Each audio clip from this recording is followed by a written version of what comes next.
Setiap tanggal 10 Zulhijjah dalam hitungan tahun Masehi setiap umat muslim di seluruh dunia merayakan Hari Raya Idul Adha. Banyak juga yang menyebutnya dengan Hari Raya Haji karena pada tanggal tersebut umat Islam sedang melaksanakan ibadah haji utama dengan wukuf di Padang Arafah.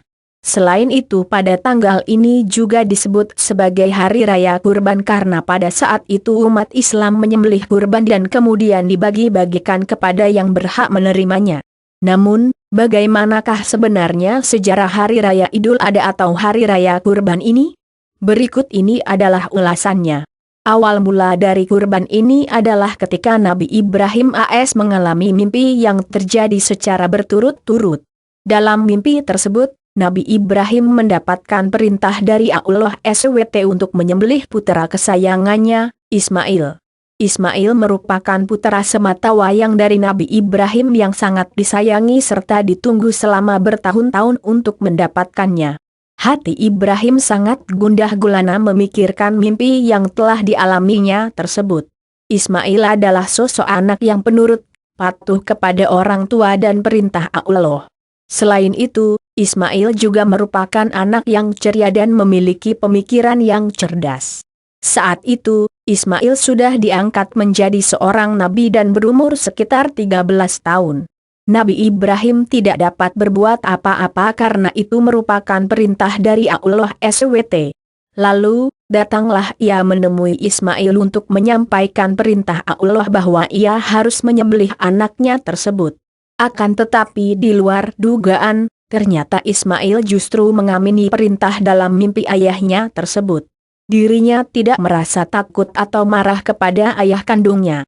Hal tersebut dikarenakan mimpi itu merupakan wahyu dari Allah SWT. Mendengar jawaban dari anaknya tersebut membuat Ibrahim terkejut. Ia tidak menyangka anak kesayangannya itu begitu ikhlas untuk menerima perintah dari Allah SWT.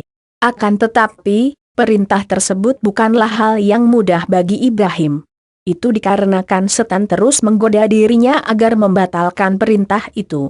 Namun, usaha yang dilakukan oleh setan itu gagal, ia tidak berhasil menggoda Ibrahim. Begitu pula yang terjadi ketika setan menggoda Ismail, mereka juga mengalami kegagalan. Tidak ingin menyerah, setan kemudian menggoda istri Nabi Ibrahim akan tetapi usaha tersebut pun tetap tidak berhasil. Pada hari H, yakni tanggal 10 Zulhijjah, Nabi Ibrahim dan putranya pergi ke tanah lapang untuk menjalankan perintah Allah tersebut. Agar Ismail tidak merasakan sakit ketika disembelih, Ibrahim mempersiapkan pedang yang diasah dengan sangat tajam. Dalam perjalanan menuju tempat penyembelihan, setan terus menggoda Ibrahim dan Ismail untuk membatalkan perintah Allah tersebut. Setan menggoda Nabi Ismail dengan mengatakan bahwa Nabi Ibrahim hanya membawa ia untuk dibunuh. Namun, mengingat Nabi Ismail sudah diangkat menjadi nabi, ia tidak gentar dan berkata bahwa dirinya siap untuk melakukan perintah Allah SWT. Iblis tidak kehabisan akal untuk menggoda keduanya. Namun, tiba-tiba Nabi Ibrahim dan Ismail mengambil beberapa kerikil di tanah dan melemparkannya ke arah iblis dengan mengucapkan Bismillahirrahmanirrahim. Prosesi inilah yang kemudian dikenal sebagai prosesi lempar jumrah.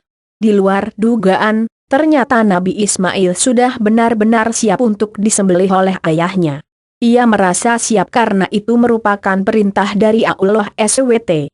Bahkan Ismail meminta ayahnya untuk menutup wajahnya agar Nabi Ibrahim tidak merasa iba ataupun ragu untuk melaksanakan perintah dari Allah SWT. Kemudian, Ismail juga meminta Nabi Ibrahim untuk menajamkan pedangnya serta memberikan beberapa wasiat jika ia telah meninggal nantinya. Karena mendengarkan perkataan serta permintaan Nabi Ismail tersebut, Nabi Ibrahim mengatakan bahwa Nabi Ismail adalah kawan terbaik dalam melaksanakan perintah dari Allah SWT. Namun, ketika Nabi Ibrahim mulai menggoreskan pedangnya, pedang tersebut selalu terpental. Ismail kemudian berkata bahwa dirinya ingin tali pengikat yang ada di tangan dan kakinya dilepas.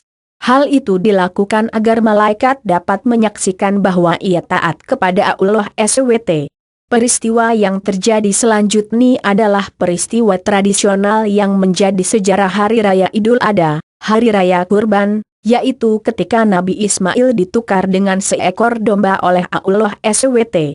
Ada satu riwayat yang menyebutkan bahwa malaikat Jibril lah yang membawa domba serta menukarnya dengan Nabi Ismail. Pada saat itu, ditulisan bahwa semesta beserta isinya mengucapkan takbir demi mengagungkan kebesaran Allah SWT atas kesabaran yang dimiliki oleh Ismail dan Ibrahim dalam menjalankan perintah Allah yang berat tersebut.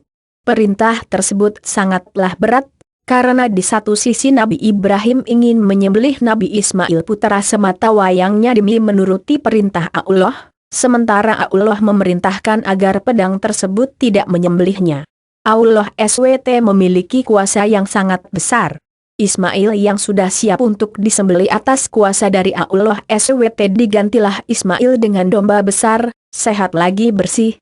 Mulai saat itulah, setiap tahunnya umat muslim di seluruh dunia diperintahkan untuk menyembelih kurban oleh Allah SWT.